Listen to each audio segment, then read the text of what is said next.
السلام علیکم ورحمۃ اللہ وبرکاتہ۔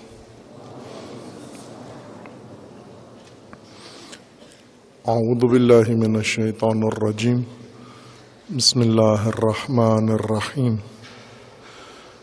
الحمد للہ والصلاة والسلام علی رسول اللہ وآلہ آل اللہ، واللعنۃ الدائمۃ علی اعدائہم وأعداء اللہ من یوم عداوتہم الی یوم لقاء اللہ۔ عباد اللہ، اوصیکم ونفسی بتقوی اللہ، اتقوا اللہ فإن خیر الزاد التقوی۔ بندگان خدا، آپ سب کو اور اپنے نفس کو تقوی الہی کی وصیت کرتا ہوں، تقوی الہی کی نصیحت کرتا ہوں، تقوی الہی کی جانب دعوت دیتا ہوں اور تاکید کرتا ہوں کہ اپنی زندگی میں تقوی اختیار کریں۔ حق تعالی نے حیات انسانی کے تحفظ کے لیے حفاظتی تدبیر مقرر فرمائی ہے، جس کا عنوان تقوی قرار دیا ہے، اور تقوی کے حصول کے لیے قرآن کریم میں ایسے عوامل ذکر فرمائے ہیں جنہیں اپنانے سے انسانی اور ایمانی معاشرے میں تقوی حاصل ہو جاتا ہے، اور تقوی کا نظام اور تقوی کی بنیاد پر قائم امت وجود میں آتی ہے۔ انفرادی طور پر انسان اپنے آپ کو محفوظ بنانا چاہے آفات و خطرات سے دنیاوی و اخروی، تو بھی اس کو تقوی کی ضرورت ہے۔ اگر اجتماعی طور پر بے حیثیت امت، بے حیثیت قوم و ملت اور بے حیثیت جمعیت اگر با تقوی ہونا چاہے، اس کے بھی یہی عوامل ہیں جو قرآن کریم میں ذکر ہوئے ہیں۔ ان عوامل میں سے ایک نمونہ اس کا اور ایک مصداق سورہ مبارکہ انعام میں آیا 51 میں ہے۔ وَأَنذِرْ بِهِ الَّذِينَ يَخَافُونَ أَن يُحْشَرُوا إِلَىٰ رَبِّهِمْ لَيْسَ لَهُم مِّن دُونِهِ وَلِيٌّ وَلَا شَفِيعٌ لَعَلَّهُمْ يَتَّقُونَ۔ رسول اللہ صلی اللہ علیہ وآلہ وسلم کو فرمان ہے، آپ انذار فرمائیے بہی، اس کتاب کے ذریعے، قرآن کے ذریعے اور وحی کے ذریعے، بہ الذین، ان لوگوں کو، یخافون ان یحشروا الی ربہم، جنہیں یہ خوف ہے، ڈر ہے کہ وہ اپنے رب کی بارگاہ میں محشور ہوں گے، حاضر ہوں گے اور پیش ہوں گے۔ جنہیں اللہ کی بارگاہ میں پیشی کا ڈر ہے، انہیں آپ انذار فرمائیں، لیکن انہیں یہ معلوم ہے کہ جب ہم اپنے رب کی بارگاہ میں پیش ہوں گے، لیس لہم من دونہ ولی ولا شفیع، اس بارگاہ میں، اس پیشی میں نہ کوئی ولی ہوگا ان کا مددگار، اور نہ کوئی شفیع ہوگا ان کو سفارش کرنے والا، بچانے والا۔ وہاں پر تنہا محشور ہوں گے اپنے عمل کے ساتھ، اپنی کارکردگی کے ہمراہ، بغیر کسی ناصر کی نصرت کے، بغیر کسی نصیر کی مدد کے، بغیر کسی ولی کے ساتھ کے، اور بغیر کسی شفیع کے، تنہا اپنے رب کی بارگاہ میں جائیں گے۔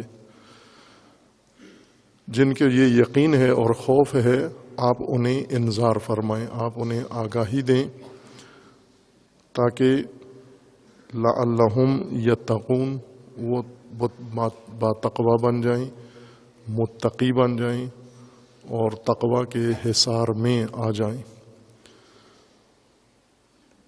اسی مختصر آیہ شریفہ کے اندر چند مطلب ذکر کیے گئے ہیں، یعنی عوامل حصول تقوی کے لیے۔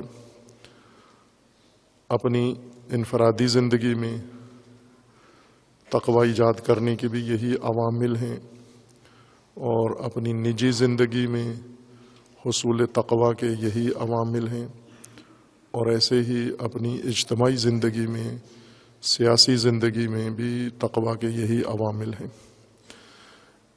ایک یہ ہے کہ انسان کو یقین ہو کہ مجھے مرنا ہے اور دوبارہ زندہ ہونا ہے اور حساب و کتاب کے لیے اپنے رب کی بارگاہ میں پیش ہونا ہے، یہ یقین ہو، انسان کو ایمان ہو اس چیز پر۔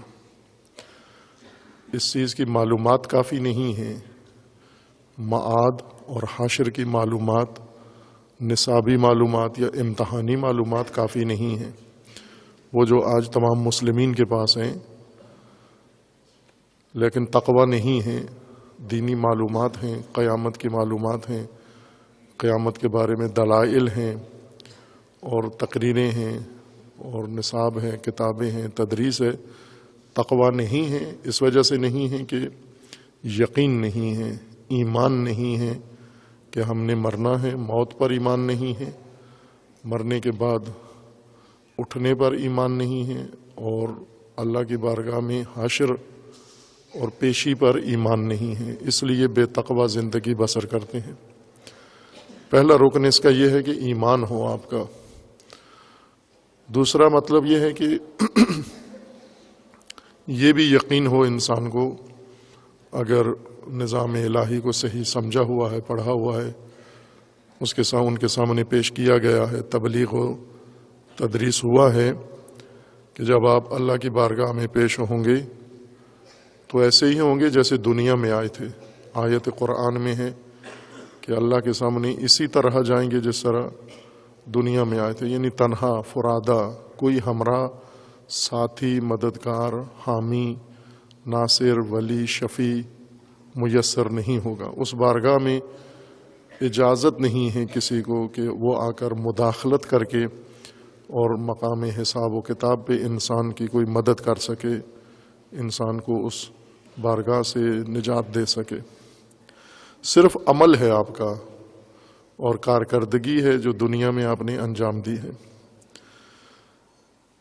اگر یہ توہم بھی ہو جائے انسان کے ذہن میں، بعضوں کو تو توہم نہیں، یقین ہے، موت پہ یقین نہیں ہے، بعث پہ یقین نہیں ہے، لیکن بارگاہ خدا میں دوسروں کی مدد کا یقین ہے کہ وہاں پر ہمارے مدد کرنے والے یقیناً ہیں۔ جس طرح بنی اسرائیل کا یہ نظریہ، یہ اظہار قرآن کریم نے ذکر کیا ہے کہ بنی اسرائیل کو یقین تھا کہ ہم تو ہرگز، اول تو ہم سے حساب و کتاب نہیں لیا جائے گا، چونکہ اولیاء اللہ ہیں ہم، نحن اولیاء اللہ، نحن احباء اللہ، بلکہ اس سے بھی بڑھ کر انہوں نے کہا کہ ابناء اللہ، نعوذ باللہ، احباء خدا ہیں، محبوب خدا ہیں، چہیتے ہیں ہم اللہ کے، اور ہم اولیاء ہیں اللہ کے، اس لیے ہمیں حساب کتاب نہیں ہوگا، ہمیں بغیر حساب کے دنیا سے سیدھا جنت میں منتقل کر دیا جائے گا۔ لن ندخل النار، ہرگز ہم جہنم نہیں جائیں گے، نہ کہ اعمال صالحہ کر کے جہنم نہیں جائیں گے، وہ تو کوئی بھی نہیں جائے گا، جرم کر کے، جنایت کر کے، گناہ کر کے، معصیت کر کے بھی ہم جہنم نہیں جائیں گے۔ کیوں نہیں جائیں گے؟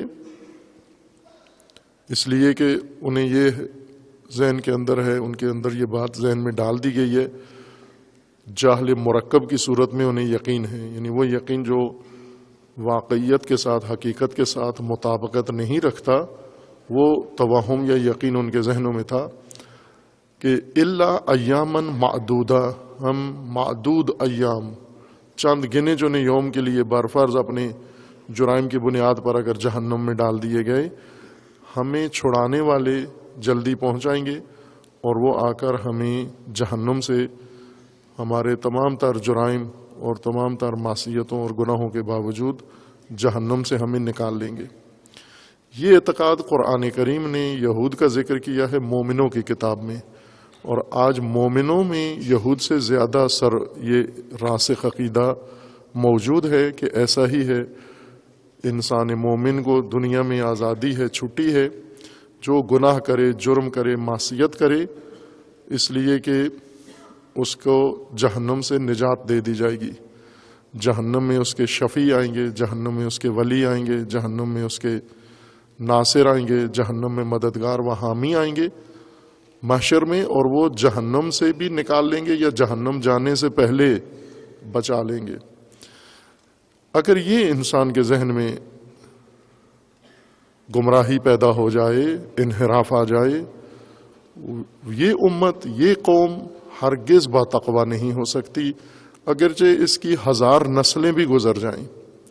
ایک نسل سے یہ نظریہ دوسری نسل کے ذہن میں جاتا ہے، مجرموں کی ایک نسل سے دوسری نسل پیدا ہوتی ہے، وہ ان سے بھی بڑے مجرم ہوتے ہیں، اور انہیں معلوم ہوتا ہے کہ ہم گناہ کر رہے ہیں، معصیت کر رہے ہیں، لیکن ڈرتے نہیں ہیں اس معصیت سے اور جھجکتے نہیں ہیں، ڈٹائی کے ساتھ ملأ عام میں کرتے ہیں، قبول بھی کرتے ہیں کہ ہم معصیت کار ہیں، اور اس بات پر مصر بھی ہیں کہ ہمیں اس معصیت کا کوئی عذاب بھی نہیں ملے گا. یہ مومنوں کے اندر بھی نظر آتا ہے یہ نظریہ، اور ظاہر ہے کہ اس صورت میں تقویٰ ناممکن ہے. اگر کسی عالم کے ذہن میں یہ بات آ جائے تو وہ بے تقویٰ ہو جائے گا کہ مجھے محشر میں بچانے والے موجود ہیں. اگر عوام کے ذہن میں آ جائے یہ عوام بے تقویٰ ہو جائیں گے.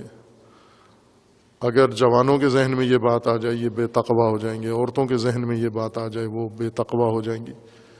کسی بھی طبقے کے ذہن میں اگر یہ احساس پیدا ہوتا ہے ان کے اندر تقویٰ ایجاد نہیں ہوگا، اگر ہے تو ختم ہو جائے گا.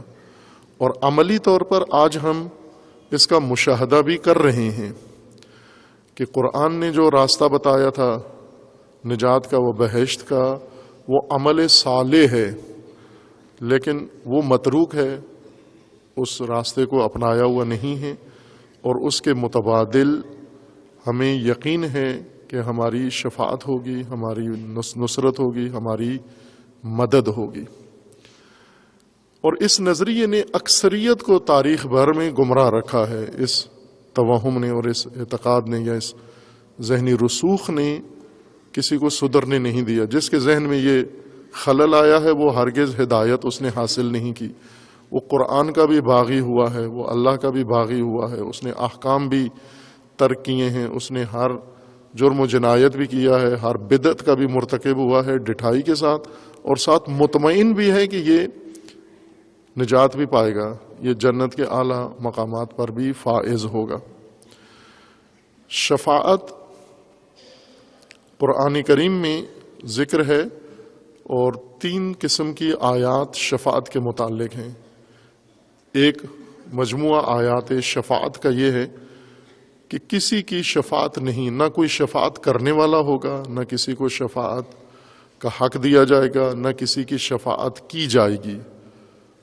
یہ آیات مطلقہ شفاعت کی نفی کرتی ہیں صراحت کے ساتھ، بغیر کسی تکلف کے کہ یہ توہم اگر تمہارے ذہن میں ہے تو یہ ذہن سے نکال دیں. اصل یہ وہم اس لیے پیدا ہوتا ہے چونکہ دنیا میں انسان انہی چیزوں کا سہارا لیتا ہے. ہمارا دنیاوی نظام سارا سفارشی ہے، اور ہر کام انسان نے اپنا سفارشی نظام کے تصور سے بنایا ہوا ہے. جب بھی ہم کوئی فیصلہ کرتے ہیں یا اقدام کرتے ہیں، کوئی سوچتے ہیں کوئی چیز، تو اس میں ہمارے مد نظر یہ شفاعت کا عنصر یقینی ہوتا ہے کہ اس کو بھی ہم شامل کریں گے ساتھ. اور ہم غلطیاں بے شک کریں، ان غلطیوں پہ ہمیں کوئی پکڑ دھکڑ نہیں ہوگی، سزا نہیں ہوگی. جیسا کہ ہے مثلا ہم اپنے ملک میں دیکھیں، پاکستان میں بعض مجرمین جس طرح ہر علاقے کے اندر ہیں، باقاعدہ مجرمین کے گروہ بنے ہوئے ہیں، سرپرستی ہوتی ہے، سیاستدان ان کے حامی ہوتے ہیں، بڑے سرمایہ دار ان کے حامی ہوتے ہیں، اور یہ ان کے پالتو ہر جرم و جنایت کرتے ہیں. اول ان پر کوئی کیس نہیں ہوتا، شکایت ہی کوئی نہیں کرتا، ڈر سے و خوف سے. اگر کوئی شکایت کرے پولیس ان پر ہاتھ نہیں ڈالتی، انہیں پکڑتی نہیں ہے. اگر پولیس ان میں سے کسی کو پکڑ بھی لے تو اس سے پہلے کہ مجرم تھانے میں پہنچے، شفیع اور سفارشی پہلے پہنچ جاتا ہے تھانے میں، یا اس کا فون آ جاتا ہے اور پولیس لرزتے ہاتھوں کے ساتھ فون اٹھا کے سن کے کانپتے ہوئے مجرم سے معافی مانگ کے کہ ہمیں معلوم نہیں تھا صاحب آپ فلاں کے بندے ہیں یا ان سے آپ کا تعلق ہے، تو اس کو عزت کے ساتھ بری کر دیتے ہیں۔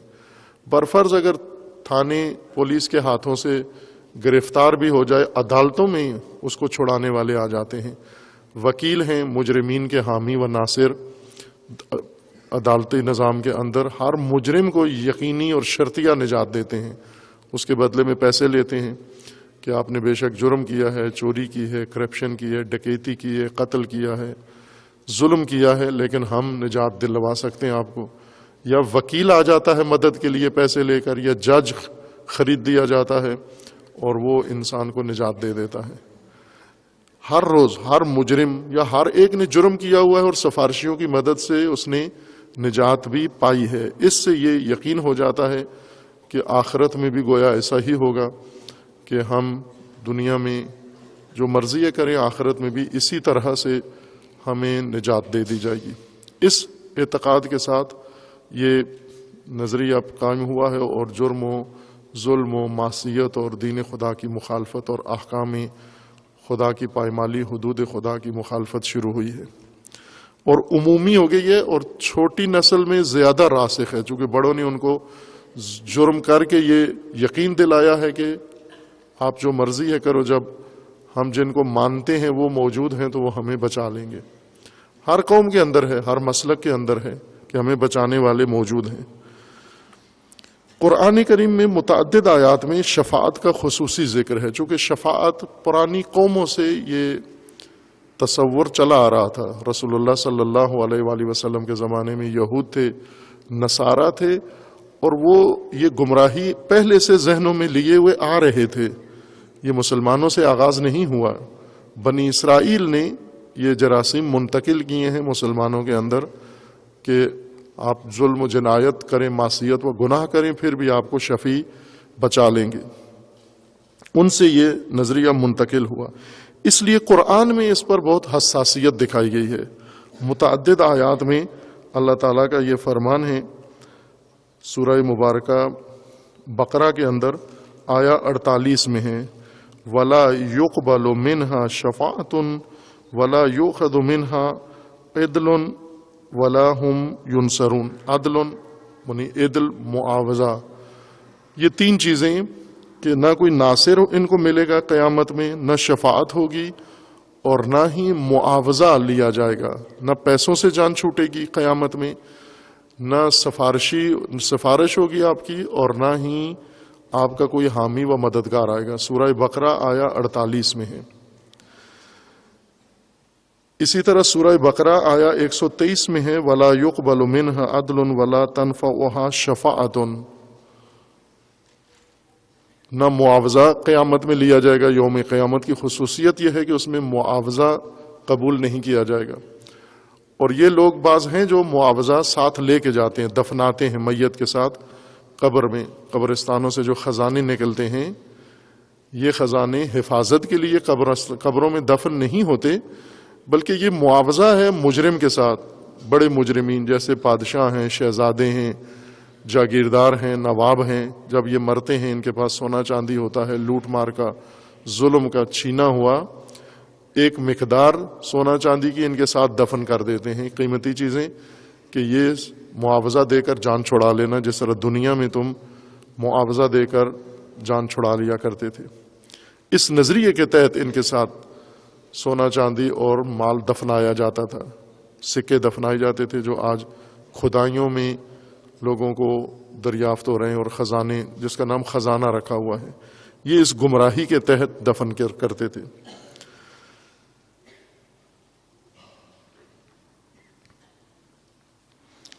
سورہ بقرہ آیا 254 میں ہے، انفقوا مما رزقناکم من قبل ان یاتی یوم لا بیع فیہ ولا خلۃ ولا شفاعۃ۔ خوب قیامت میں نہ لین دین ہوگا، پیسے لے کے تمہیں چھوڑا جائے گا، نہ کوئی رفیق و خلیل تمہاری مدد کو آئے گا، کوئی دوست بھی تمہاری مدد کو نہیں آئے گا، اور نہ ہی کوئی سفارشی ہوگا جس کی سفارش تمہارے کام آئے گی۔ سورہ نساء میں آیا 85 میں ہے، من یشفع شفاعۃ حسنہ یکن لہ نصیب منہا، کہ یہ دوسری طبقے کی آیت ہے، اسے پڑھیں گے۔ سورہ مریم میں ہے لا یملکون الشفاعۃ الا من اتخذ عند الرحمن عہدا، کسی کی سفارش نہیں ہوگی سوائے اس کے جس کا کوئی عہد ہے خداوند تبارک و تعالیٰ کے ہاں۔ اور سورہ زخرف میں ہے لا یملک الذین یدعون من دونہ الشفاعۃ الا من شہد بالحق۔ متعدد آیات کے اندر یہ مضمون ہے کہ شفاعت ہوگی نہیں، شفاعت قبول نہیں ہوگی، شفاعت کرنے نہیں دی جائے گی، یہ ایک طرح کا مضمون ہے۔ دوسری قسم کی آیات بھی قرآن کریم میں ہیں جن میں ہے کہ شفاعت اذن خدا سے ہوگی، بے اذن اللہ، اللہ کا اذن ہوگا شفیع کو بھی اور اللہ کا اذن ہوگا مشفوع کو بھی، جس کی شفاعت کی جائے گی اس اذن کی صورت میں شفاعت ہوگی۔ اور تیسری آیات میں ہے کہ شفاعت فقط اللہ کے اندر منحصر ہے، اللہ نے ہی شفاعت کرنی ہے، نہ یہ کہ اللہ نے سزا دینی ہے، اللہ نے حکم سنانا ہے اور اس حکم سے نجات دینے والا کوئی اور آئے گا، خواہ وہ اللہ کا کوئی نبی ہو یا ولی ہو، کہ اللہ کے حکم کے مقابلے میں آ کے شفاعت کرے گا۔ جس طرح ذہنوں میں ہے کہ اللہ عدل سے کام لے گا اور رسول اللہ آ کے کھڑے ہو جائیں گے امت کو بخشوانے کے لیے کہ نہ میں اپنی امت کو سزا نہیں دلوانے دوں گا۔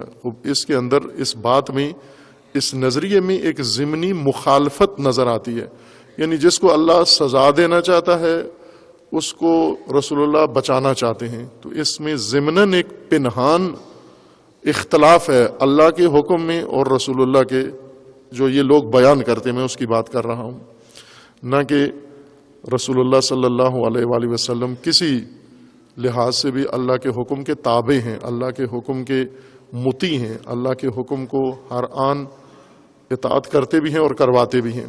لیکن لوگوں نے شفاعت کا یہ مطلب نکالا ہے، تفسیر یہ کی ہے کہ اللہ کے قانون کے مطابق سزا بنتی ہے، لیکن رسول اللہ آ جائیں گے کہ نہ میں کسی قیمت پر اپنی قوم کو سزا دلوانے نہیں دوں گا، اور کبھی اللہ کی حمد و ثنا کریں گے، کبھی منت سماجت کریں گے، کبھی واسطے دیں گے، کبھی اور کوشش کریں گے، بالآخر کسی نہ کسی طریقے سے اپنی امت بخشوا لیں گے۔ اس تصور کے اندر بہت ساری غلطیاں ہیں۔ اس تصور کے اندر یہ ہے کہ گویا عباد خدا و مخلوق خدا پر اللہ تعالیٰ سے زیادہ رسول اللہ کو رحم آتا ہے، خدا کی رحمت سے زیادہ بڑی رحمت رسول اللہ کی ہے۔ وہ کہتا ہے چونکہ اللہ سزا دینا چاہتا ہے، اللہ ان کو جرم کے سزا میں جہنم ڈالنا چاہتا ہے، اور رسول اللہ حاضر نہیں ہے یہ سزا قبول کرنے کے لیے، یعنی بندگان خدا کے حق میں رسول اللہ کے اندر زیادہ ترحم ہے اللہ تعالیٰ کی رحمت سے زیادہ، نعوذ باللہ۔ نہ، رسول اللہ کو رحمت للعالمین اللہ نے ہی مبعوث فرمایا ہے۔ رسول اللہ اگر رؤوف ہیں، رحیم ہیں اور مہربان ہیں بندوں پر، تو یہ اللہ کی دی ہوئی مہربانی ہے، یہ اللہ تعالیٰ کی طرف سے دیا ہوا لطف عنایت ہے بندوں کے اوپر کہ ایک رسول رؤوف ان کے لیے اللہ تعالیٰ نے مبعوث کیا اور مقرر کیا ہے، اور انہیں حکم ہے کہ اللہ کا حکم ہے قرآن میں کہ آپ بندوں کو شفقت سے پیش آئیں، بندوں پر رحمت سے پیش آئیں، رحیم بن کر پیش آئیں، آپ بندوں کے لیے رحمت بن کر آئے ہیں اور مہربانی کریں بندوں کے اوپر۔ یہ اللہ کا فرمان ہے رسول اللہ کو، یہ نہ عشق رسول ہے اور نہ تدین ہے کہ رسولوں کو اللہ کے مقابلے میں لا کے کھڑا کر دیں۔ اور اسی طرح کا دوسری جمعیت کے اندر یہ تأثر ہے کہ ائمہ ہدی و اہل البیت نعوذ باللہ جیسے یہ نصیریت کے اندر ہے کہ یہ تم سیدھا لا کے اللہ کے مقابلے میں کھڑا کر دیتے ہیں کہ اہل بیت کا کوئی اور کام ہی دنیا میں نہیں ہے، آخرت میں نہیں ہے، سوائے اس کے کہ نعوذ باللہ اللہ کے احکام و اللہ کے فیصلوں کی مخالفت کرنا۔ یہ آپ جب سنتے ہیں مجالس اور سنتے ہیں تذکرے یا کتابیں، تو ان کے اندر واضح یہ جھلک نظر آتی ہے کہ ان ہستیوں کو اللہ نے پیدا کیا اس لیے کہ نعوذ باللہ اللہ کے ہر حکم کی نعوذ باللہ مخالفت کریں گے، اللہ یعوذ باللہ۔ وہ ہستیاں جن کو اللہ نے احکام اپنے لاگو کرنے کے لیے بنایا ہے، وہ ہستیاں جن کو اپنی حدود کو زمین پر اور بندوں پر قائم کرنے کے لیے بنایا ہے، وہ ہستیاں جن کو احکام اللہ کا محافظ و پاسدار بنایا ہے، وہ ہستیاں جنہیں دین خدا کا امین بنایا ہے، انہیں جہلا اللہ کے مقابلے میں لا کے کھڑا کرتے ہیں، اور اس کو فضیلت کہتے ہیں۔ یہ فضائل ہیں۔ فضائل اہل بیت کہاں لے گئے ہیں؟ فضائل اہل بیت لے گئے ہیں کہ اہل بیت کے ذریعے اللہ کو نعوذ باللہ نیچا دکھائیں۔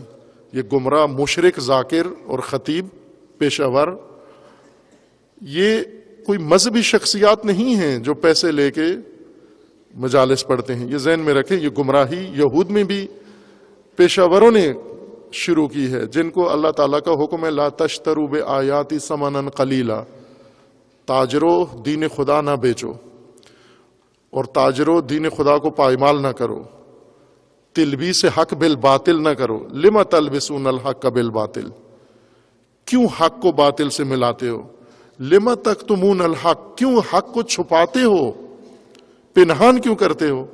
یہ علماء و خطیب یہود کے ہیں جنہیں خداوند تبارک و تعالیٰ نے فرمایا کہ یہ کیا طریقہ ہے تمہارا، مذہبی پگڑی پہن کے، مذہبی شکل بنا کے، مذہبی حلیہ بنا کے، مذہبی ڈگری دین کی اٹھا کے، عالم و ہیبر بن کر، اور اب لوگوں کو کہہ رہے ہو کہ پیسے تو فیس ڈالو صندوق میں اور میرے سامنے اعتراف کرو، جو آج بھی کلیساؤں میں اور کنیساؤں میں ہوتا ہے کہ ہفتہ بھر گناہ کرو، ہفتے کے دن کلیسا میں چرچ میں جا کر پیسے ڈالو صندوقچی میں، تو آپ کو وہاں پر بخشش بھی ہو جائے گی، گناہ پچھلے معاف ہو جائیں گے، اگلے گناہ کی پرمٹ مل جائے گا آپ کو کہ اگلا ہفتہ بھی جو گند کر سکتے ہو، جو تباہی کر سکتے ہو، وہ ساری جا کر انجام دینا۔ یہ نظریہ ان کا ہے جس پر عمل پیرا ہیں۔ یہ کوئی مذہبی عالم نہیں ہیں، پیشہ ور ہیں۔ انہیں پتہ ہے کہ مذہبی لوگ، ان کا دل کرتا ہے، مومنوں کا دل کرتا ہے گناہ کرنے کا، مومنوں کا دل کرتا ہے نعوذ باللہ شراب پینے کا، مومنوں کا دل کرتا ہے نامحرموں کے ساتھ مخلوط ہونے کا، مومنوں کا دل کرتا ہے ڈانس اور مجرا کرنے کا، مومنوں کا دل کرتا ہے بعض گناہان جو خدا نے جن کو گناہ قرار دیا ہے ان کے ارتکاب کا۔ اب یہ بھی انسان ہیں، ان کے اندر غرائز ہیں، ان کے اندر شہوات ہیں، ان کو بھی شیطان ورغلاتا ہے، یہ بھی کرنا چاہتے ہیں۔ تقوی ہو تو نہیں، اگر جی چاہتا بھی ہے تو نہیں کریں گے۔ تقوی حفاظتی تدبیر ہے کہ مومن اپنے شہوات غرائز پر قابو رکھتا ہے۔ تقوی اس طاقت کا نام ہے، قوت کا نام ہے جو انسان کو باعفت بنا دیتا ہے۔ ایک طرف سے انسان کے اندر یہ خواہش بھی ہو جرم کی، گناہ کی، اور دوسری طرف سے ایک پیشہ ور، ایک تاجر آ کر دین کا لبادہ بھی پہن لے اور ممبر پہ بیٹھ کر لوگوں کو پرمٹ بھی دینا شروع کر دے کہ آپ کو کوئی ڈر خوف نہیں ہونا چاہیے۔ یہ علماء نہیں ہیں، نہ مذہبی ذاکرین ہیں، یہ پیشہ ور ہیں، دھندے والے ہیں۔ پہلے ان کا اور دھندا تھا، وہ دھندا چھوڑ کر دین کا دھندا انہوں نے اپنا لیا ہے۔ یہ دھندے باز ہیں، یہ سارے دھندا ہے ان کا یہ، اور گندا دھندا ہے بہت۔ علامہ طباطبائی رضوان اللہ تعالیٰ علیہ کا فرمانا ہے کہ سب سے گندا دھندا یہی ہے دین فروشی، دین بیچنا، لوگوں کو دین میں دنیا کمانا، دین بیچ کے اس کے بدلے میں معاوضے میں دنیا لینا، یہ سب سے بڑے گندے کاروباری ہیں۔ ان کی وجہ سے یہ گمراہی موجود ہے۔ انہوں نے جری کر دیا ہے لوگوں کو گناہ پر اور معصیت پر، اور تقوی کو بے فائدہ اور بے حیثیت قرار دے کر انہوں نے اس کی جگہ پر معاوضہ اور اس کی جگہ پر یہ تصور پیش کیا ہے۔ وہ ہستیاں جیسے رسول ہیں، انبیاء ہیں، اللہ کے مقابلے میں ہیں یا اللہ کی اطاعت کے لیے ہیں؟ دنیا میں بھی مطیع خدا ہیں، آخرت میں بھی مطیع خدا ہیں۔ ہو سکتا ہے کہ اللہ کسی بندے کو کہے اس کو سزا دینی ہے، اور رسول اللہ سے بھی زیادہ حامی بندے کے بن کر کہیں گے نہیں، میں نے اللہ کو یہ کام نہیں کرنے دینا، نعوذ باللہ۔ یعنی اس کا مطلب ہے کہ اللہ کا فیصلہ درست نہیں ہے، اس کا مطلب ہے کہ اللہ کا حکم سے ہی صادر نہیں ہوا، اس کا مطلب یہ کہ اللہ سے زیادہ بندوں کے حامی ہم اللہ کے بندوں کو قرار دیں ہم، یہ گمراہی ہے۔ لہذا تیسری قسم کی جو آیات ہیں وہ اصل معمہ شفاعت کا وہ حل کرتی ہیں۔ پہلی قسم کی آیات وہ ہیں کہ جن میں ان لوگوں کے ذہنوں میں جن میں یہ تصور بیٹھا ہوا ہے کہ ہمیں جرم کریں اور آخرت میں بچا لیں گے، ان کی نفی کی گئی ہے کہ ایسا نہیں ہوگا۔ جنہوں نے خود سے شفعاء اپنے گڑے ہوئے ہیں، بت ہیں، بتوں کے بارے میں ان کا یہی نظریہ ہے کہ یہ ہمیں شفاعت کریں گے، ہماری دنیا میں بھی ہماری مدد کرتے ہیں بت، اور آخرت میں بھی ہمیں چھڑائیں گے، یہ عذاب سے بھی چھڑائیں گے ہمیں، یہ شفعاء ہیں ہمارے۔ یا جس طرح یہاں سیاسی لوگ ہیں یا مذہبی روحانی شخصیات ہیں، پیر صاحبان ہیں، لیڈر ہیں، جن کا مدد لے کے دنیا سے یہ دنیا کے عدل سے اور مکافات سے بچ جاتے ہیں، ان پر یہ امیدیں باندھی ہوئی ہیں کہ یہ آخرت میں بھی ہمیں بچائیں گے۔ ان کے بارے میں بھی اللہ نے صاف کر دیا ہے کہ جن کے ذریعے دنیا میں تم سفارشیں کروا کے اپنے مطلب پورے کرتے ہو، آخرت میں ان کے لیے کوئی اجازت، کوئی گنجائش نہیں ہے۔ اللہ کے علاوہ جو تم نے خود بنا رکھے ہیں، ان کی کوئی گنجائش نہیں ہے۔ دوسری قسم آیات کی وہ ہے جن کے اندر ہے کہ آپ کی شفاعت اگر ہوئی تو بِإِذْنِ اللہ ہوگی، اللہ کی طرف سے اذن ہوگا تو شفاعت ہوگی۔ اللہ کی طرف سے اذن دو بندوں کو ہوگا، ایک جس نے شفاعت کرنی ہے اور دوسرا جس کی جانی ہے، دونوں کے پاس اذن ہونا چاہیے۔ معزون ہو من اللہ شفاعت کے لیے، اللہ کی جانب سے، اللہ نے ہی شفیع مقرر کرنا ہے اور اللہ نے ہی بتانا ہے کہ اس کی شفاعت فلاں شفیع نے کرنی ہے۔ یہ دوسری آیات کا مضمون ہے حاصل۔ اور تیسری قسم کی آیات یہ ہیں کہ یہ جو شفعاء آئیں گے اللہ کی اذن سے کریں گے، یہ بھی اپنی جانب سے نہیں ہیں، یہ اللہ نے مقرر کیے ہوئے ہیں، شفاعت ہی کے لیے رکھے ہیں، اللہ کے نظام کا حصہ ہیں، اللہ کی ہدایت کا جز ہیں، یہ خدا ہی کی طرف سے یہ مامور ہیں شفاعت کرنے پر۔ شفاعت کیا ہے؟ شفاعت ہمارے ذہنوں میں سفارش آتا ہے، تو مترجمین قرآن نے بھی سفارش ہی اس کا معنی کیا ہے، لیکن یہ سفارش کا معنی نہیں ہے۔ شفاعت ساتھی کو کہتے ہیں، انسان کی زندگی کا ساتھی، جس چیز کو آپ نے اپنی زندگی میں ساتھ رکھا ہے یا جس کے ساتھ رہ کر زندگی بسر کی ہے، وہ شفیع ہے آپ کا۔ اس لیے یہ شفاعت کی آیات میں ہے کہ قرآن شفیع ہے آپ کا۔ اگر قرآن کے ساتھ رہے ہو اور قرآن کو ساتھی بنایا ہے تو قرآن تمہارا شفیع ہے۔ اگر قرآن سے کوئی سروکار ہی نہیں رہا، تم اتنے مصروف رہے، تمہارے پاس تو وقت ہی نہیں تھا سر کھجلانے کے لیے، تمہارے پاس تو کمر سیدھا کرنے کا وقت نہیں تھا، اتنے تم پھنسے ہوئے تھے فساد میں، دنیا میں، لعب میں، لہو میں، تمہارے پاس وہ ٹائم ہی نہیں تھا قرآن کا، نہ قرآن پڑھنا آتا ہے تمہیں۔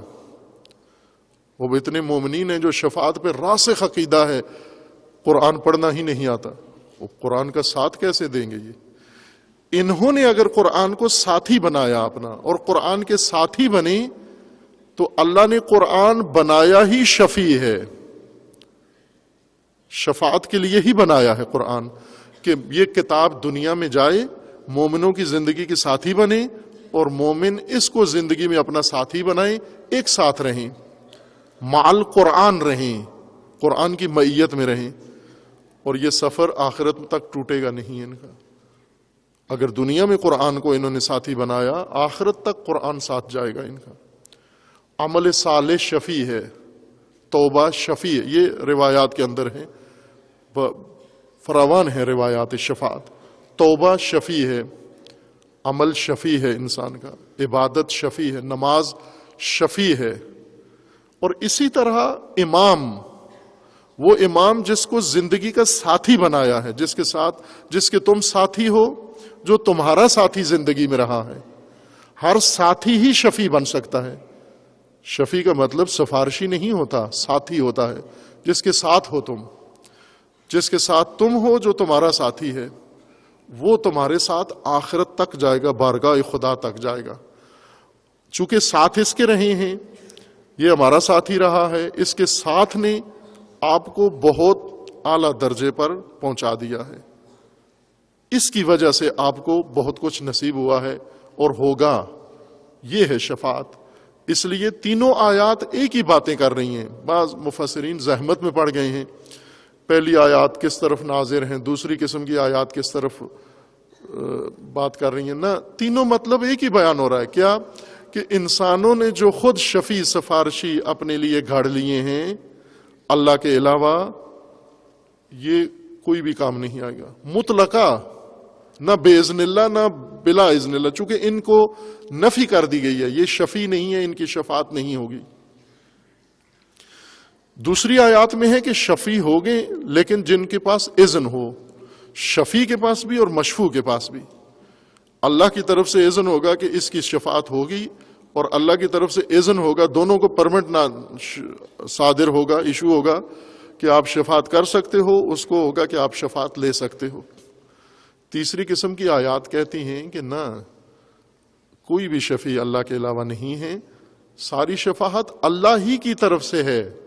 جس طرح ہدایت اللہ کی طرف سے ہے، ہدایت کا ایک طریقہ، ہدایت کا ایک راستہ شفاعت رکھا گیا ہے. چونکہ بعض تنہا ہدایت نہیں پا سکتے، ساتھی کی ضرورت ہے.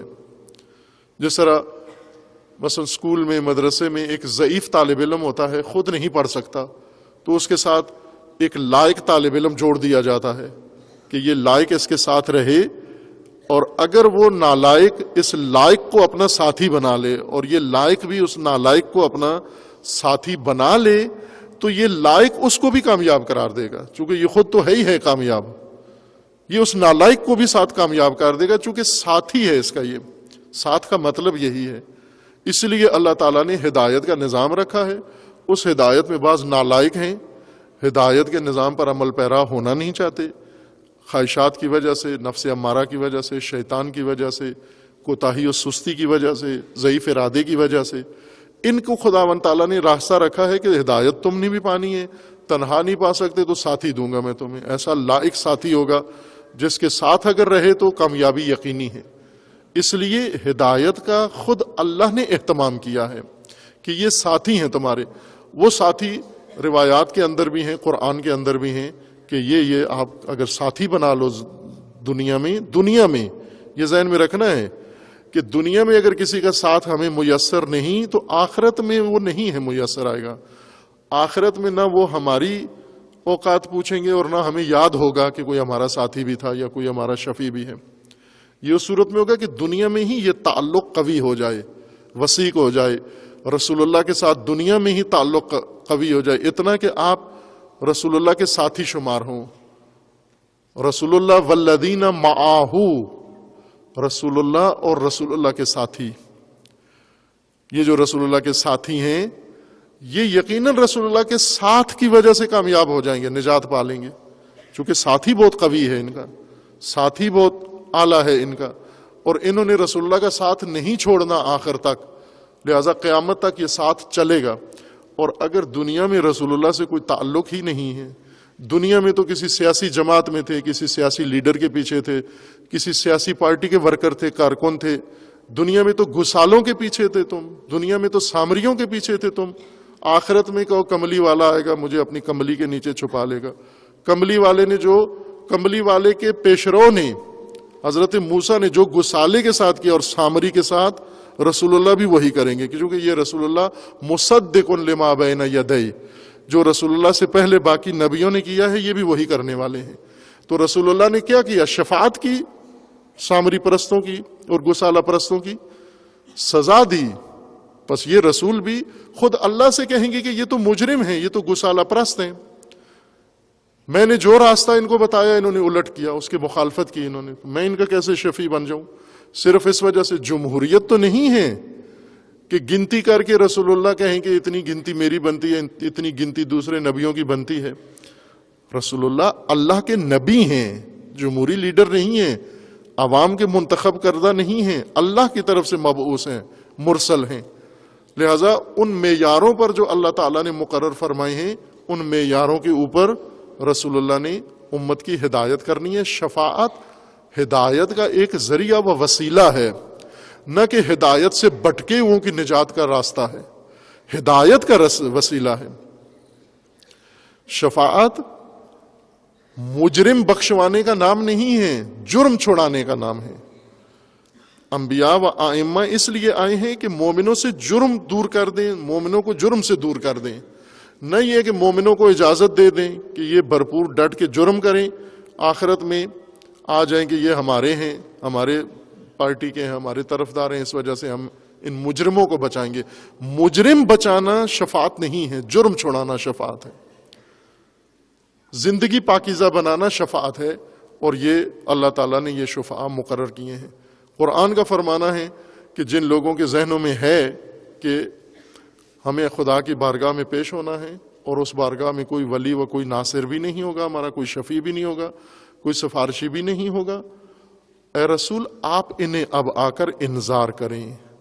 رسول جب انذار کرنے آئیں گے وَأَنذِرْ بِهِ الَّذِينَ يَخَافُونَ أَن يُحْشَرُوا إِلَىٰ رَبِّهِمْ، یہ جو ان کے دل میں خوف ہے، یقین ہے کہ ہم اپنے رب کی بارگاہ میں محشور ہوں گے، کوئی شفیع ناصر نہیں ہوگا، آپ اب جائیں، اس خوف کے بعد، اس یقین کے بعد آ کر ان کو انذار کریں، یہ کان دھریں گے آپ کے انذار پر، یہ بات سنیں گے آپ کی، اور یہ آپ کی اطاعت کریں گے، اور آپ کی اطاعت کے بعد پھر خدا ان کو نجات دے گا، اور وسیلہ نجات آپ بن رہے ہیں ان کے لیے دنیا و آخرت میں، لعلہم یتقون، تاکہ تقوی پر پہنچ جائیں۔ کچھ بس باقی ہے اس آیہ شریفہ میں، وہ انشاءاللہ بعد میں عرض ہوگی۔ انشاءاللہ خداوند تبارک و تعالی ہم سب کو و تمام مومنین کو، تمام مسلمین کو تقوی کی توفیق عنایت فرمائے انشاءاللہ۔ اعوذ باللہ من الشیطان الرجیم، بسم اللہ الرحمن الرحیم، انا اعطیناک الکوثر فصل لربک وانحر ان شانئک هو الابتر۔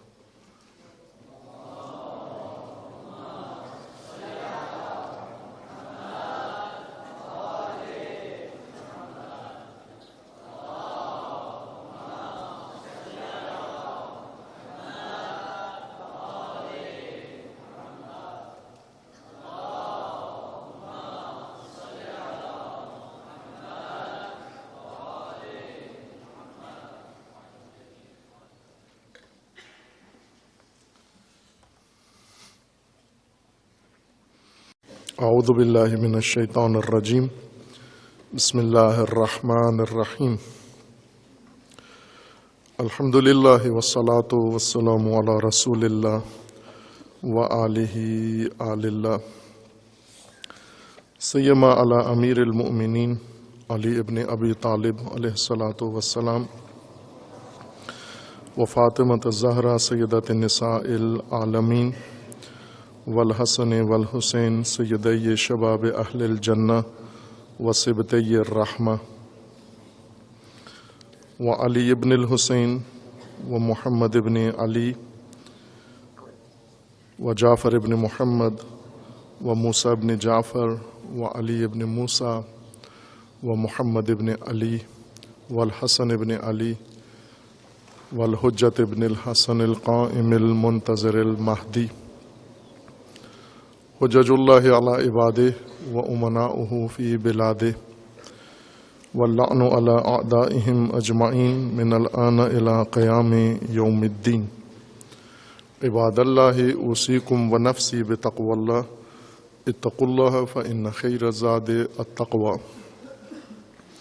بندگان خدا، آپ سب کو اور اپنے نفس کو تقوی الہی کی وصیت کرتا ہوں، تقوی الہی کی نصیحت کرتا ہوں، اور تقوی الہی کی دعوت دیتا ہوں، اور تاکید کرتا ہوں کہ اپنی زندگی تقوی کے مطابق بسر کریں، تقوی کی بنیاد پر قائم کریں، اور تقوی کے زیر سایہ زندگی بسر کریں۔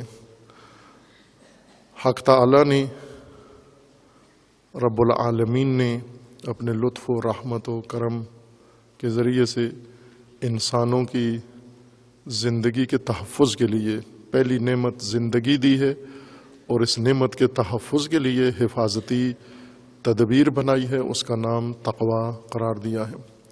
اس کی ترویج کے لیے انبیاء مبعوث فرمائے ہیں، اور اس کی تعلیم کے لیے کتب آسمانی نازل کی ہیں، اور اس کے فروغ کے لیے علماء کرام کا فریضہ مقرر کیا ہے، اور اس تقوی کے قیام کے لیے اور امت با تقوی کی تشکیل کے لیے عبادت روز جمعہ مقرر کی ہے۔ یہ روز اجتماع اور اجتماعی عبادت کا فلسفہ تقوی کا قیام ہے۔ لیکن یہی عبادت، باعظمت عبادت جو حج کے برابر قرار دیا گیا ہے، جس کا درجہ رسول اللہ صلی اللہ علیہ وآلہ وسلم کی زبان مبارک سے یہ بعض وجوہات کی بنا پر مومنین کے اندر تشویش کی حالت میں ہیں، مشوش ہیں لوگ اس کے متعلق۔ ایک تشویش پیش آئی ہے اس وجہ سے، دین شناسی کی وجہ سے، کہ مرحلہ شناخت دین میں، مرحلہ فہم دین میں ایسے شبہات آڑے آئے ہیں جنہوں نے اس عبادت کے قیام کو متاثر کیا ہے، سست کیا ہے، اور مومنین کو اس عبادت سے محروم کیا ہے۔ یہ شبہات پیش آئے ہیں، اور شبہات تباہ کرتے ہیں انسان کو۔ شکوک و شبہات، شک کے بارے میں جس طرح قرآن کریم میں ہے کہ آپ یقین تک پہنچو، اگر یقین سے پہلے گمان میں رہے، شک میں رہے، شبہات آپ کو گھیر لیں گے، اور شبہات آپ کو بے عمل، بد عمل، بد اعتقاد اور ایمان آپ کا زائل کر دیں گے۔ شبہات و شکوک سب سے زیادہ مہلک ہیں، سم ہیں دین کے لیے، اعتقاد کے لیے، ایمان کے لیے۔ شک میں مبتلا اور شبہے میں مبتلا انسان کبھی بھی دنیا میں بھی آسودہ نہیں ہوتا، اور آخرت میں بھی ظاہر ہے آسودگی اسے نہیں ملے گی، چونکہ شک و شبہے کے ساتھ زندگی بسر کرتا رہا ہے۔ یقین تک پہنچے۔ یقین کے لیے اللہ تعالیٰ نے تمام وسائل مہیا فرمائے ہیں۔ یوں نہیں ہے کہ ایک طرف سے انسان کو حکم دیا ہے قرآن میں کہ یقین حاصل کرو، اور دوسری طرف سے یقین کے دروازے بند کر دیے ہیں، جس طرح ایک طبقہ انسدادی طبقہ کا گمان ہے کہ علم حاصل کر دین کے متعلق علم کا راستہ بند ہو چکا ہے۔ یہ انسدادی تفکر، جس کے بارے میں پہلے تفصیل سے بحث کی ہے ہم نے، کہ دو نظریے ایسے ہیں جنہوں نے تباہی مچائی ہے، ایک استبداد اور دوسرا انسداد۔ انسداد اصل میں بنیاد ہے استبداد کے لیے۔ استبداد یعنی ظالم جابر حکمرانوں کی حکومتیں جو تاریخ بھر میں رہی ہیں، بنو امیہ ہوں یا بنو عباس، یہ استبداد گمراہ، ضال و مضل استبداد کیوں آیا ہے؟ چونکہ اس کو میدان انسداد نے دیا ہے۔ کون انسداد؟ انسداد کہتے ہیں صد سے ہے، بند کرنا، رکاوٹ۔ انہوں نے ہدایت کے راستے بند کیے ہیں، اہل بیت کا راستہ انہوں نے، اہل بیت کے ساتھ امت کا راستہ بند کیا ہے، قرآن کے آگے صد کھڑی کی ہے، ہدایت کی راہ میں انہوں نے صد قائم کی ہے، انسدادی ہوئے ہیں۔ اور یہی انسداد پھر سرایت کرتے کرتے اور علماء کے اندر سرایت کر گیا، اور انہوں نے یہ نظریہ اپنا لیا کہ اس زمانے میں، یعنی عصر نس کے بعد، امامت کے بعد، امامت کے زمانے کے بعد، غیبت کبریٰ میں دین کے متعلق یقین ناممکن ہے، علم ناممکن ہے، ہدایت ناممکن ہے۔ اس طرح سے یہ گمراہی ان کے اندر پیدا ہوئی، انسدادیوں کے اندر، کہ انہوں نے یقین کو ناقابل حصول بنا دیا، علم کو ناقابل حصول بنا دیا، اور یہ پڑھایا پھر طالب علموں کو۔ اور وہ طالب علم جو لکیر کے فقیر ہوتے ہیں، طالب علم، اس کو جو اس کا استاد بڑا بزرگ کہہ دے، اور استاد بھی بڑے بزرگ سے کچھ سن لے، تو وہ اس لکیر سے کبھی بھی ہٹتا نہیں ہے۔ اللہ بھی آ کر اس کو کہے کہ یہ لکیر غلط ہے جو تیرے سامنے کسی بزرگ نے کھینچ دی ہے۔ قرآن کریم میں بھی گمراہوں کا ذکر ہے کہ یہ جب قیامت میں اللہ کی بارگاہ میں جائیں گے اور انہیں پوچھا جائے گا کہ کیوں گمراہ ہوئے، ملائکہ پوچھیں گے تو یہ کہیں گے کہ ہمیں اپنے سادہ و قبراء نے، انا اطعنا سادتنا و قبراءنا، یہ بزرگوں کی لکیر کی وجہ سے ہوا ہے سارا۔ انہوں نے لکیر چھوڑی ہے، ہم اس لکیر پہ فقیر بن گئے، چلتے رہے، وہ بھی گمراہ، ہم بھی گمراہ۔ اور ظاہر ہے جب یہ باتیں نصاب میں آ جاتی ہیں، انسدادی باتیں، تو طالب علم پڑھ کے اسی کو ذہن میں بٹھا لیتا ہے کہ علم تو حاصل ہی نہیں ہو سکتا، یقین تو ہو ہی نہیں سکتا۔ اور ادھر سے قرآن مصر ہے کہ یقین پر پہنچو، یقین حاصل کرو، علم حاصل کرو، قط پیدا کرو، حقیقت تک پہنچو۔ اور ادھر سے کہا ہوا ہے کہ علم ناممکن ہے، لہذا گمان کی اتباع کرو تم۔ یہ وہ مسائل ہیں جنہوں نے شناخت دین میں خلل پیدا کیا ہے، سخت خلل پیدا کیا ہے۔ چند روز قبل ہمارے استاد بزرگوار، استاد معظم حضرت آیت اللہ العظمیٰ آیت اللہ جوادی عاملی دامہ ظل العالی نے اپنی ایک کتاب کی تقریب کی رونمائی میں بہت خوبصورت مطالب حوزہ علم قم میں بیان کیے ہیں، چند ہفتے پہلے کی بات ہے یہ۔ اور وہ کتاب بھی ان کی امام راحل، چونکہ یہ شاگردوں میں سے ہیں، ہمارے استاد بزرگوار امام خمینی کے شاگردوں میں سے ہیں، امام کی کتاب کی تقریرات انہوں نے لکھی ہوئی تھیں اور چھپوائی نہیں تھیں۔ اصول فقہ کے درس کی تقریرات یا محاضرات ان تحریروں کو کہا جاتا ہے جو ایک شاگرد اپنے استاد کی تحریر کر کے لکھتا ہے، بعد میں کتابی شکل دے کے اس کو چھاپ دیتا ہے، اس کو اصطلاح میں تقریرات یا محاضرات کہتے ہیں۔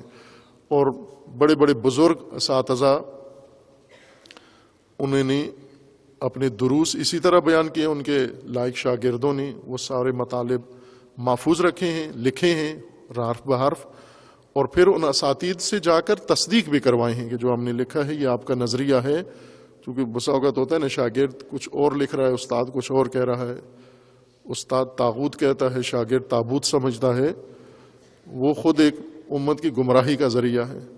وہ تصدیق بھی کرواتے ہیں، دیتے بھی ہیں وہ کتاب استاد کو کہ یہ پڑھیے، اور ہم نے جو سمجھا ہے آیا ٹھیک ہے، استاد تائید کرے تو وہ تقریرات بنتی ہیں یا محاضرات بنتی ہیں۔ انہوں نے امام کی 50-60 سال کے بعد تقریرات لکھ کر چھپوائی ہیں ابھی، اور ساتھ وجوہات بیان کیے کہ کیوں میں نے پہلے یہ کام نہیں کیا اور ابھی کیا ہے، اور اس ضمن میں بہت خوبصورت مطالب بیان کیے ہیں جو حوزے کے مزاج کے عموماً نہیں ہوتے، حوزے والوں کو ایسی باتیں اچھی نہیں لگتی۔ اب کیا رد عمل حوزہ علمیہ دکھاتا ہے اور بعض افراد استاد بزرگوار کے متعلق معلوم نہیں ہے، ابھی تک اس طرح کوئی واضح نہیں آیا مطلب، لیکن توقع ہے کہ رد عمل آئے گا۔ وہ مطلب یہ تھا کہ بہت ہی بزرگ شخصیت مرحوم آخوند خراسانی، جن کی کتاب کفایت الاصول ہے، اور وہ کتاب بہت اعلیٰ درجے کی کتاب ہے، آخری متن ہے جو طلاب پڑھتے ہیں، پھر اس کے بعد متون ختم ہو جاتے ہیں، درس خارج شروع ہو جاتا ہے، یہ اس درجے کی کتاب ہے۔ اور اس کتاب کے اندر حضرت استاد نے نشاندہی کی کہ ایک ایسی غلط بات سے مراد یعنی جو مشکوک بات کر دی انہوں نے یا خلاف واقع بات انہوں نے لکھ دی، بعد میں لکیر کے فقیروں کے ذہنوں میں بیٹھی ہوئی ہے، اور لکیر کے فقیر وہ لکیر تھی جو اس بزرگ نے کھینچی، اس میں غلطی ہو گئی ان سے، اور بعد میں جو فقیر لکیر کے بنے وہ لاکھوں میں ہیں دنیا میں اس وقت، چونکہ سب وہ کتاب پڑھ کے مجتہد بنتے ہیں۔ اور اس میں انہوں نے یہ فرمایا کہ یہ جو آخوند خراسانی نے، اس عظیم علمی شخصیت نے اور اس مجتہد اعظم نے یہ جو جملہ کہہ دیا ہے اپنی کتاب کے اندر، اور دوسروں نے لکیر کے فقیروں نے اس کو بغیر غور کیے پلے باندھ لیا ہے، وہ یہ ہے کہ قط و علم کی حجیت ذاتی ہے، کہ یہ بہت بڑی غلطی ہوئی ان سے۔ علم کی کاشفیت ذاتی ہے، نہ علم کی حجیت ذاتی ہے۔ اگر ایسے باریک بین دانا حکیم نہ ہوں علم کے میدان میں تو غلط لکیریں لوگوں کو معلوم نہیں کہاں پہنچا دیں گی۔ یہ غلط لکیریں جو کسی بزرگ سے ہی غلطی ہو جاتی ہے، اور وہ غلطی پھر اس کے پیچھے فقیر جو پیدا ہوتے ہیں، وہ فقیر بزرگ سے بھی زیادہ، اگر اس لکیر لگانے والے کو پتہ چل جائے وہ فوراً توبہ کر لیتا ہے کہ غلطی ہو گئی، یہ لکیر غلط لگ گئی، لیکن فقیر کبھی نہیں مانتا، وہ کہتا ہے نہ یہ تو آسمان سے نازل ہوئی ہے، یہ کہ قط کی حجیت ذاتی ہے۔ وہ حضرت استاد نے مختصر سے بیان میں، البتہ ذرا تند لہجے میں یہ بیان فرمایا ہے کہ قط و علم تکوینیات میں سے ہے، حجت اعتباریات میں سے ہے، اور کوئی اعتباری کسی تکوینی چیز کے لیے ذاتی نہیں ہو سکتا۔ اگر منطق کا پہلا باب بھی کسی نے پڑھا ہو، ذاتیات کی بات پڑھی ہوئی ہو، ذاتی کیا ہوتا ہے، تو وہ یہ غلطی نہیں کر سکتا کہ تکوینی شے کی ذاتی تکوینی ہی ہوتی ہے، اعتباری امر کا ذاتی اعتباری ہوتا ہے۔ اعتباری چیز وہ ہوتی ہے جو بنانے سے بنتی ہے، قرارداد سے بنتی ہے، حکم سے بنتی ہے، فیصلے سے بنتی ہے، فرض سے بنتی ہے، اور تکوینی چیز وہ ہے جو اللہ کے ارادے سے بنتی ہے۔ لہذا کوئی تکوینی چیز کوئی اعتباری امر کسی تکوینی چیز کے لیے ذاتی نہیں ہو سکتا۔ یہ اشتباہ ان سے ہوا، پھر وہ اشتباہ حضرت استاد نے اس لکیر کے ایک فقیر کی بھی ایک مثال لکیر کی دی کہ یہ غلطی لکیر میں ہو گئی، اور ایک گمراہی فقیر کی بتائی کہ اس فقیر کی کیا گمراہی، چونکہ فقیر بہت پکے ہوتے ہیں اس راہ پر، وہ نہ سوچتے ہیں نہ سمجھتے ہیں، لکیر کے اوپر چلتے ہیں۔ اس فقیر نے کہاں غلطی کی؟ ایک اور فقیر بعد میں پیدا ہوا، اس نے کتاب لکھی شہید جاوید کے نام سے امام حسین علیہ السلام کے بارے میں، اور اس نے امام حسین علیہ السلام کے متعلق یہ لکھا کہ امام کو اپنی شہادت کا، موت کا علم تھا، یقین تھا، اور علم ہوتے ہوئے یہ اقدام کرنا، پھر اس راہ میں جانا، یہ صحیح نہیں تھا۔ کیوں کہ علم کی حجیت ذاتی ہوتی ہے۔ نتیجہ یہاں آ کے لیا، یہ حضرت استاد نے مصداق بھی بیان کیا کہ اگر وہ بزرگ یہ خطا نہ کرتا، علم کی حجیت کو ذاتی نہ قرار دیتا، تو یہ اپنے امام کے بارے میں اتنا گمراہ نہ ہوتا۔ یہ امام کو علم تھا، اس میں تو کوئی شک نہیں ہے کہ امام کو علم تھا۔ خوب اگر علم ہو تو کیا کرے انسان؟ اخوند خراسانی نے کہا ہے کہ علم اگر ہو تو علم کی حجیت ذاتی ہے۔ خوب یہ ذاتی ہو گئی تو پر اس کا مطلب ہے کہ امام پر تو اتمام حجت ہو چکی تھی کہ نہ جائیں، چونکہ علم تھا موت کا، حجت ہے آپ کے پاس نہ جانے کی، پھر کیوں گئے؟ خوب یہ غلطی ہوئی، کیونکہ علم ہوتے ہوئے بھی واجب ہوتا ہے جان دینا، علم ہوتے ہوئے بھی واجب ہے جان دینا۔ کیوں کہ یہ علم، اس کی حجیت اس نے بنانی ہے، حجیت اس کے ہاتھ میں ہے جس کو اختیار ہے حجت بنانے کا اور حجت سے معزول کرنے کا۔ وہ کسی چیز کو بھی کہہ سکتا ہے یہ حجت ہے، کسی چیز کو کہہ سکتا ہے یہ حجت نہیں ہے، چونکہ حجیت کی زمام اس کے ہاتھ میں ہے۔ وہ اگر دیکھے مصلحت ہے اس چیز کو حجت قرار دے، اس کے اندر مصلحت نہیں ہے اس کو حجت سے ساقط کر دے۔ یہ ایک نمونہ میں نے پیش کیا ہے۔ شناخت دین میں اگر غلطی ہو جائے، اس غلطی کا نتیجہ کہاں جا پہنچتا ہے۔ ہم تو جمعہ کے بارے میں بات کر رہے ہیں کہ جمعہ میں شناخت دین میں مرحلہ فہم دین میں شبہے پیش آئے، ان شبہات نے ایک راستہ بدل دیا، ایک الگ راستہ کھول دیا، اور لکیر کے فقیر اسی راہ پر چل پڑے سارے۔ مثال کے طور پر یہ میں نے ایک پیش کی ہے جو تازہ ترین حضرت استاد کے فرمودات میں سے تھا، جو انہوں نے بیان فرمایا ہے۔ البتہ یہ عمومی طور پر انہوں نے فرمایا، ورنہ خصوصی اپنے دروس میں وہ بہت کچھ اسرار ان مسائل کے بیان کرتے رہتے تھے، لیکن یہاں آ کر عمومی سطح پر عمومی مجمع میں یہ بات بیان کی، اور وہ پھر مطبوعات میں بھی آ گئی اور خبروں میں بھی آ گئی۔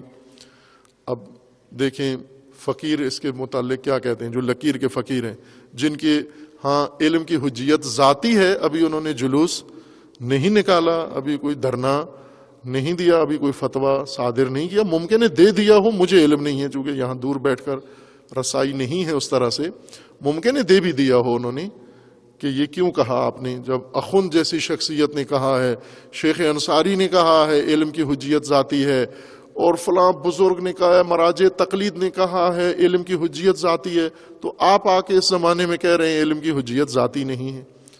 واضح سی بات ہے، بہت ایک طالب علم کی سطح کی بات ہے، بہت بڑی بات بھی نہیں ہے، ایک طالب علم کی سطح کی بات ہے کہ تکوینی چیز کی ذاتیت اعتباری شے نہیں ہوتی، تکوین کی ذاتی تکوینی ہوتی ہے، اعتباری کی ذاتی اعتباری ہوتی ہے۔ خوب یہ نمونہ بیان کیا ہے کہ اگر فہم دین میں کہیں خلل آ جائے تو وہ خلل لکیر بن جاتا ہے، اور فقیر پھر اس لکیر کو پکڑ لیتا ہے۔ ممکن ہے اصل بانی ایک دن پشیمان ہو جائے کہ یہ مجھ سے غلطی ہوئی ہے، جیسا کہ ہوا ہے۔ ایک محدث ہیں، محقق نوری، محدث نوری، ان کی کتاب ہے مستدرک الوسائل، ان سے ایک غلطی ہوئی ہے۔ وہ غلطی یہ ہوئی ہے کہ بھائی کہ محدث ہیں، لیکن ایسے محدث ہیں جو ضعیف روایات کے ساتھ زیادہ عقیدت تھی ان کو، کمزور روایات، جعلی روایات پرکھتے نہیں تھے. تو ان جعلی روایات کو جو چونکہ محدث ہیں ان کی نظروں سے وہ روایات گزریں، انہوں نے دیکھا، بڑا افسوس کیا روایات دیکھ کر، اور کہا کہ ان روایات سے لوگ آگاہ نہیں ہیں. وہ تحریف قرآن کے بارے میں ہیں، اور فصل الخطاب نام کی کتاب لکھ دی. وہ حدیثیں ساری جعلی اور من گڑت اس کے اندر لکھ دیں کہ قرآن میں تحریف ہوئی ہے. لکھنے کے بعد پھر ایک اور محقق تر نے ان کو متوجہ کیا کہ یہ ساری، آپ تو خود محدث ہو، ذرا ان کو معیاروں پر پرکھو، درایت کرو، علم رجال اس کا پڑھو، تو کوئی ایک صحیح حدیث ان میں سے نکالو.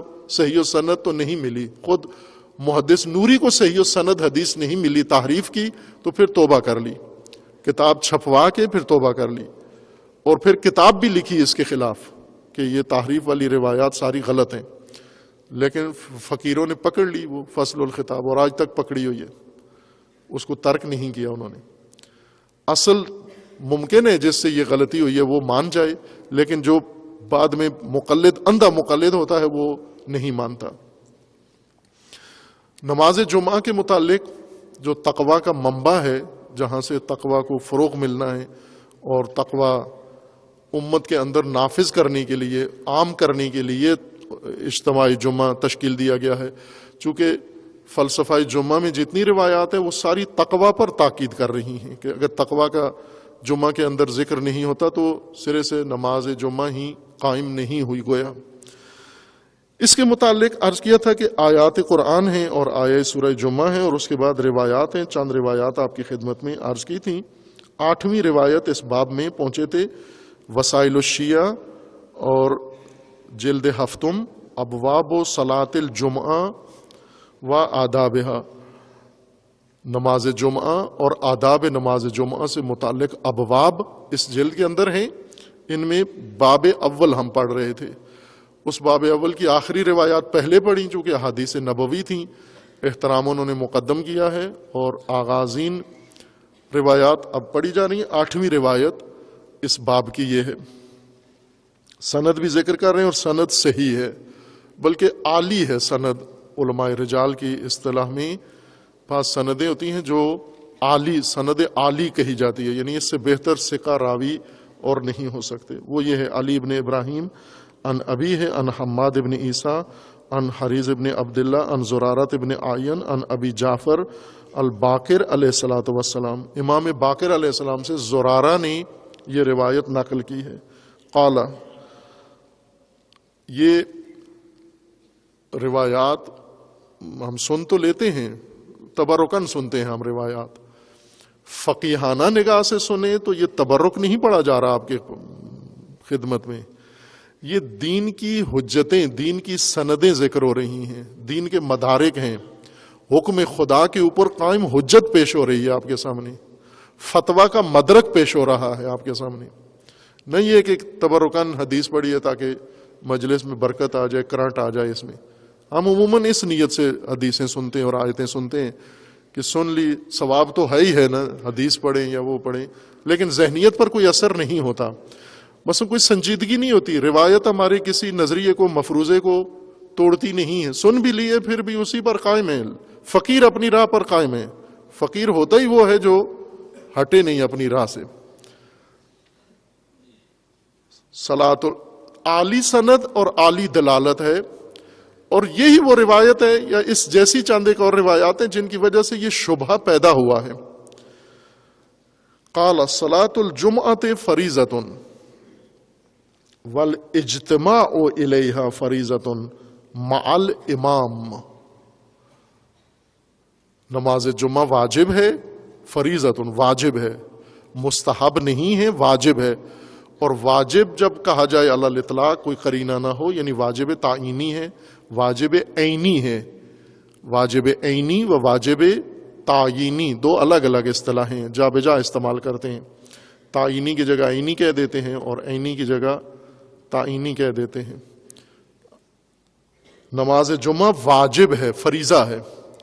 والاجتماع الیہا فریضۃ، اور اجتماع بھی فریضہ ہے.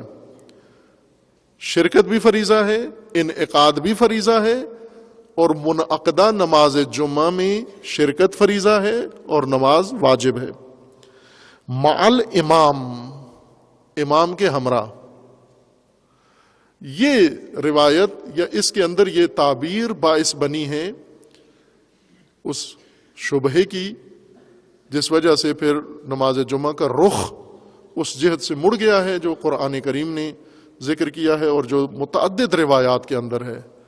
کثرت سے روایات ہیں. ابھی ہم صرف طرق امامیہ سے روایات ذکر کر رہے ہیں اور طرق اہل سنت میں، کتب حدیث اہل سنت میں فراوان روایات ہیں جمعہ کے متعلق، وہ بھی اسی مضمون پر دلالت کرتی ہیں. والاجتماع الیہا فریضۃ مع الامام، اجتماع بھی جمعہ کا واجب ہے، فریضہ ہے امام کے ہمراہ.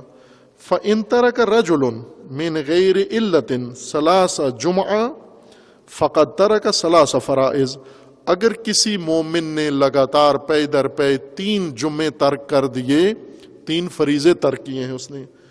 ولا يدع ثلاث فرائض من غیر علت الا منافق،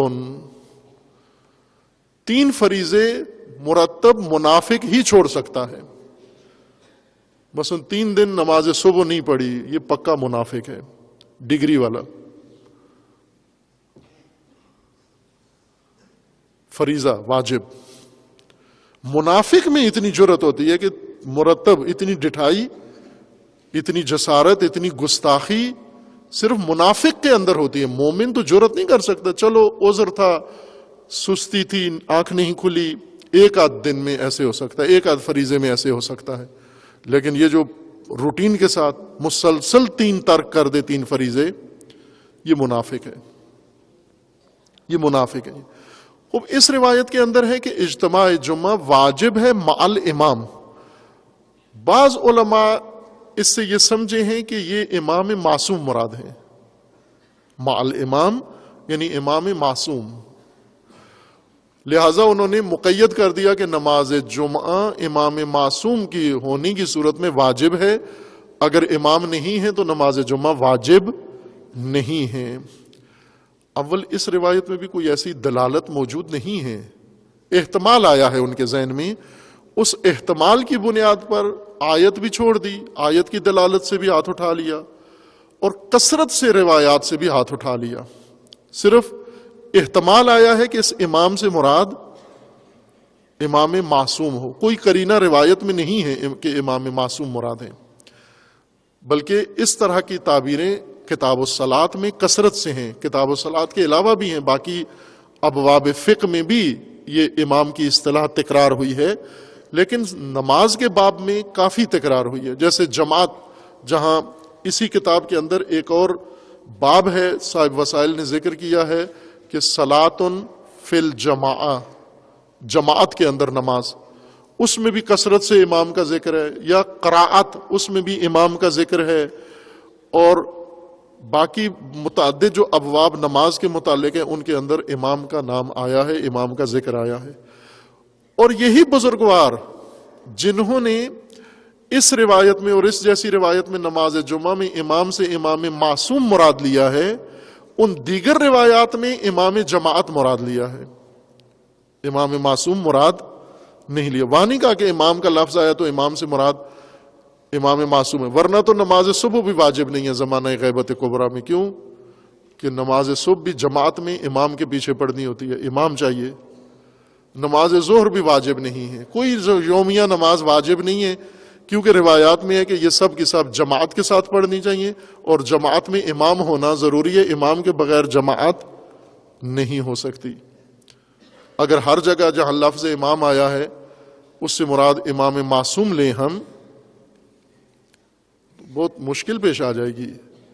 اور نہیں کیا علماء نے، چونکہ علماء ہیں، اہل علم ہیں، ایسی غلطی نہیں کی. عوام تو کر سکتے ہیں، جاہل آدمی کر سکتا ہے، لیکن عوام انہیں تمیز ہے، تشخیص ہے، امام کا معنی مراد انہیں پتہ ہے، امام کا اطلاق کس کس پر ہوتا ہے اور کس جگہ ہو رہا ہے، اس وجہ سے وہ نہیں کرتے ایسی خرابی. لیکن یہاں پر یہ توہم پیدا ہوا ہے. آپ کی آگاہی کے لیے، چونکہ جب تک کوئی بزرگ نہ بیچ میں آئے تو لوگ سمجھتے ہیں کہ بات ہی غلط ہے، یہ بزرگ کا بیچ میں حتماً نہ آنا چاہیے۔ اجماع کا بھی دعویٰ کیا گیا ہے کہ نماز جمعہ واجب تعینی زمانہ غیبت کبریٰ میں نہیں ہے، اس پر اجماع ہے۔ محقق کلینی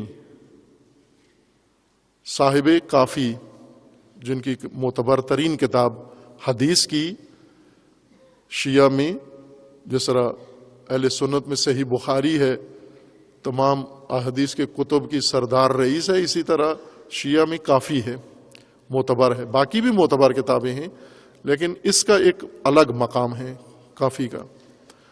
اس کے جو مصنف مؤلف ہیں محدث کلینی، وہ زمانہ، اب توجہ فرمائیں کہ محقق کلینی امام عصر کی غیبت صغریٰ کے زمانے کے قریب لوگوں میں سے ہیں، یعنی اسی عصر کے ہیں جس زمانے میں غیبت کبریٰ شروع ہوئی اور اس کے بعد یہ محقق کلینی کا زمانہ بنتا ہے۔ یہ محقق نماز جمعہ کے وجوب تعینی کے قائل ہیں کہ نماز جمعہ واجب ہے تعیناً نہ تخییراً۔ اتنا قدیم شخصیت، عصر نص سے قریب متصل، اور جن کا احاطہ ہے، دوسروں سے زیادہ احاطہ ہے احادیث کے اوپر، روایات کے اوپر، اور ان کی بیان کی گئی روایات آج ہم استفادہ کرتے ہیں یا کتب کے اندر موجود ہیں، وہ خود نماز جمعہ کے وجوب تعینی کے قائل تھے۔ لیکن بعد میں کیا مشکل پیش آئی کہ یہ تخییری میں بدل گیا، اس لفظ سے امام کی وجہ سے۔ یہاں امام سے مراد، جس طرح فقہا نے بحث کی ہے، جید فقہا نے، اور اس میں ثابت کیا ہے کہ ان ابواب میں قرینہ قطعیہ ہے کہ امام سے مراد امام معصوم نہیں ہے بلکہ امام جماعت مراد ہے۔ چونکہ نماز جمعہ فرادہ نہیں ہو سکتی، امام کے ساتھ ہوگی، یعنی امام جماعت کے ساتھ ہوگی، نہ کہ امام معصوم کے ساتھ ہوگی، امام جماعت کے ساتھ ہوگی یہ نماز۔ اگر امام جماعت واجد الشرائط موجود ہے، نماز جمعہ فریضۃ۔ توجہ فرمائیں روایت پر، امام باقر علیہ الصلوۃ والسلام فرماتے ہیں صلاۃ الجمعۃ فریضۃ والاجتماع الیہا فریضۃ مع الامام۔ نماز جمعہ واجب ہے، فریضہ ہے، فرض ہے، نماز جمعہ کا اجتماع بھی فریضہ ہے۔ یہ اجتماع میں جانا، شرکت کرنا اور اجتماع برقرار کرنا فریضہ ہے۔ مع الامام، اجتماع مع الامام، یعنی فرادہ نہیں کر سکتے۔ اس روایت سے یہ مراد ہے، یہ فرادہ نماز والی نہیں ہے، یہ اجتماعی نماز ہے، جماعت کے ساتھ حتماً قائم ہوگی، امام کے ذریعے قائم ہوگی، یعنی امام جماعت ہو، اور پیچھے بعد میں دوسری روایت میں ہے کہ عدد بھی ذکر کیا گیا ہے کہ اتنے ماموم ہو اور ایک امام ہو تو نماز جمعہ قائم ہوتی ہے۔ ایک اور جو علماء کرام کی اصطلاح ہے، میں یہاں عرض کر دیتا ہوں کہ ہر آیت اور ہر روایت جب کوئی مطلب بیان کرے، وہ قاعدہ کلی ہے، آیات اور روایات کے ساتھ مخصوص نہیں ہے، عام گفتگو اور جملوں کے لیے بھی ہے۔ وہ یہ ہے کہ ہر آیت کوئی خاص مطلب بیان کر رہی ہوتی ہے، ہر آیت کے اندر ہر بات نہیں ہو رہی ہوتی، ایک خاص پہلو کسی حکم کا ذکر کیا جا رہا ہوتا ہے۔ ہر روایت کے اندر ایک خاص پہلو مد نظر ہوتا ہے، اس کے لیے یہ روایت بیان کی جاتی ہے، پیش کی جاتی ہے۔ عام آدمی بھی جب گفتگو کرتا ہے تو اس کی گفتگو میں ہر بات دنیا کی نہیں ہوتی۔ مثلا ابھی آپ کی خدمت میں خطبہ جمعہ اگر عرض ہو رہا ہے، پیش ہو رہا ہے، تو ہر جملے میں ایک خاص پہلو مد نظر ہے، نہ یہ کہ ان جملوں کے اندر ہر چیز مد نظر ہے۔ مثلا فلاں چیز کا ذکر نہیں آیا تو اس کا مطلب ہے وہ ٹھیک نہیں ہے، اگر ٹھیک ہوتی تو خطیب جمعہ کہہ دیتا جمعے کے اندر، نا، خطیب جمعہ اس بات کے درپے نہیں تھا، وہ بات ابھی بیان کرنا مقصود نہیں تھا، جو بیان کیا وہ مقصود تھا۔ روایات کے اندر ایک خاص پہلو کسی موضوع کا یا حکم کا مد نظر ہوتا ہے اور روایت کو اسی میں لحاظ کیا جاتا ہے۔ یہ روایت اس باب یہ مطلب نہیں بیان کر رہی تھی کہ آیا امام معصوم ہونا یا امام عام آدمی بھی جمعہ قائم کر سکتا ہے یا نہیں، یہ روایت یہ مطلب بیان کر رہی ہے کہ نماز جمعہ فرادہ نہیں ہے. باقی نماز یومیہ میں اور اس میں فرق یہ ہے وہ فرادہ بھی پڑھی جا سکتی ہیں بلا امام، یہ فرادہ نہیں پڑھی جا سکتی. پڑھو گے تو غلط ہے، باطل ہے. اس کو حتماً جماعت سے پڑھنا ہے. مع الامام دوسرے لفظوں میں کنایا مع الجماعہ، جماعت کے ساتھ پڑھنی ہے. امام ہو آپ کا، اس کے پیچھے آپ نے یہ نماز جمعہ قائم کرنی ہے. خوب، اب یہاں سوالات متعدد ہیں ذہنوں میں اور ہونے چاہیے. تدریجاً چونکہ موضوع آگے بیان ہوگا، کھلے گا، وقت محدود ہوتا ہے ہمارا. مختلف بعض اگر نماز جمعہ واجب ہے تو ائمہ کیوں نہیں پڑھتے تھے؟ بالکل واضح تاریخی جواب موجود ہے کیوں نہیں پڑھتے تھے. ہے ایسا سیرت بہت کم شرکت کی. کیوں کہ وہ سب ظالمین، جابر، فاسق، فاجر ائمہ تھے جو نماز جمعہ پڑھاتے تھے اس وقت. اور ان کے پیچھے نماز نہ صرف جائز نہیں باطل ہے بلکہ جائز ہی نہیں ہے، ان کی تائید ہوتی ہے. کسی باطل نماز میں شریک ہونا، کسی گمراہ کے پیچھے نماز پڑھنا، ایسی جگہ جا کے نماز پڑھنا جہاں ظالم، جابر، غاصب انسان پڑھا رہا ہے، وہاں شرکت بھی نہ کریں آپ، چونکہ تائید ہوتی ہے اس کی. اس لیے نہیں جاتے تھے وہاں پر. نہ یہ کہ نماز جمعہ واجب نہیں تھا. بنو امیہ یا بنو عباس کے سرکاری خطیب تھے جن کے اندر یہ شرائط موجود نہیں تھیں. انشاءاللہ اس موضوع کو باقی پیگیری کریں گے، بعد میں بیان کریں گے. حق تعالی ہمیں دین کی صحیح معرفت کی توفیق عطا فرمائے انشاءاللہ، اور اللہ تعالی ہمیں شبہات و شکوک سے پاک رہ کر دین کے بارے میں علم واقعی، یقین واقعی اور قطع واقعی حاصل کرنے کی توفیق عنایت فرمائے انشاءاللہ.